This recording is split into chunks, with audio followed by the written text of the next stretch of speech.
A House Oversight Committee panel voted tonight to subpoena the Justice Department over documents related to convicted sex offender Jeffrey Epstein. Earlier today, Chair James Comer subpoenaed Epstein's former associate Ghislaine Maxwell.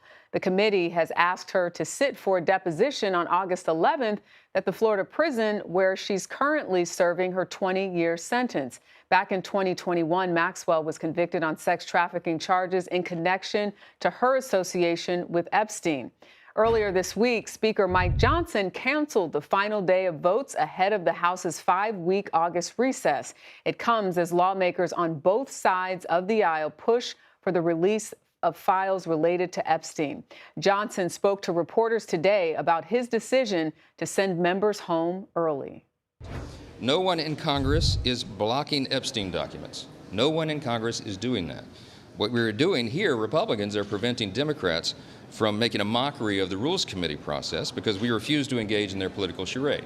That is what is happening and nothing more. For more, let's bring in CBS News Congressional correspondent Nikole Killion. Nikole, what information is the House Oversight Committee seeking from the DOJ and Ghislaine Maxwell at this point?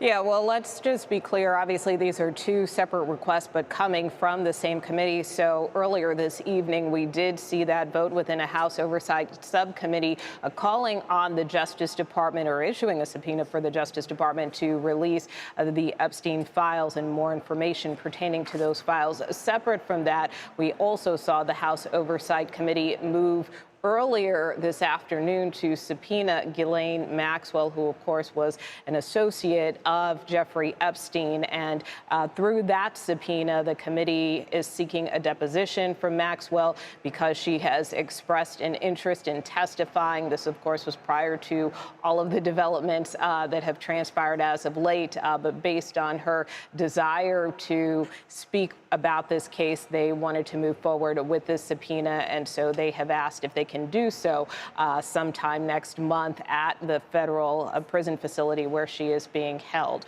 So those are the two developments coming out of House Oversight. What is interesting about what happened with the most recent one in terms of calling on the Department of Justice to release those files, that was a motion put forth by Democrats and Republicans. So this was a bipartisan effort. So that is notable. Obviously, the effort to subpoena Ghislaine Maxwell, that started from a request by one of the Republicans on the panel. But again, this just points to this bipartisan desire to have more transparency with respect to this case. And Nikole, switching gears a little bit, also on Capitol Hill today, FEMA's acting director, David Richardson, defended his agency's handling of the deadly floods in Texas earlier this month. He said the response was a model for, quote, how disasters should be handled. So what did Richardson say about the future of FEMA, which has been called into question not too long ago?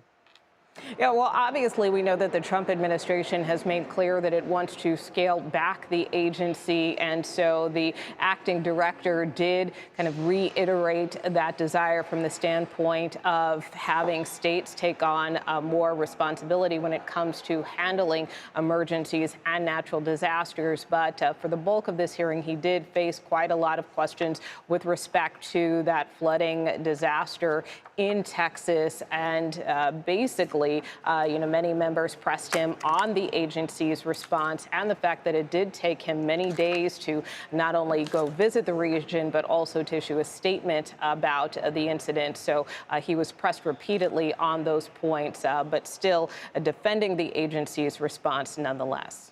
Yeah, they're definitely needed in times like what we witnessed not too long ago. Nikole Killion, thank you.